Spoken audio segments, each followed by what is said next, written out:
In some ways, a hiring freeze feels like good news relative to the cuts we're seeing at other institutions. Yeah, that's perhaps right. A huge thing we saw coming out of bank earnings, which we had this week and toward the end of last week, was expenses.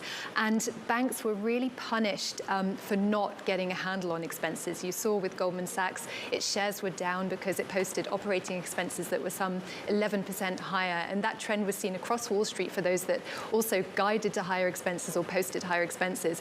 And as a result, a really big lever to pull when you have higher expenses is job cuts. And we've seen Morgan Stanley start to do some job cuts. We saw Goldman Sachs come back with a big round of job cuts. Bank of America hasn't yet gone that far, but it is freezing temporarily hiring until the economy starts to show signs of improving. Well, what's interesting, though, is that the stock is down 2.4%. And I appreciate we can't make too much of a day-to-day reaction, but you would think if it's a sign of strength that the market would like it. What's your interpretation, or when you talk to analysts, about what the stock reaction is to the news? Yeah, I think that it's a sign that perhaps job cuts, compensation cutting, we've seen a lot of bonuses also take a hit.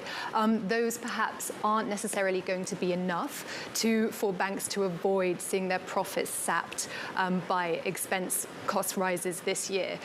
They're having to contend with wage inflation, but they also have this tension with the kind of war for talent that hasn't actually gone away, as we perhaps see with the Credit Suisse news, where they're offering upfront cash bonuses to some of their staff. They do have to make sure, especially perhaps going into a recession, that they can keep talent.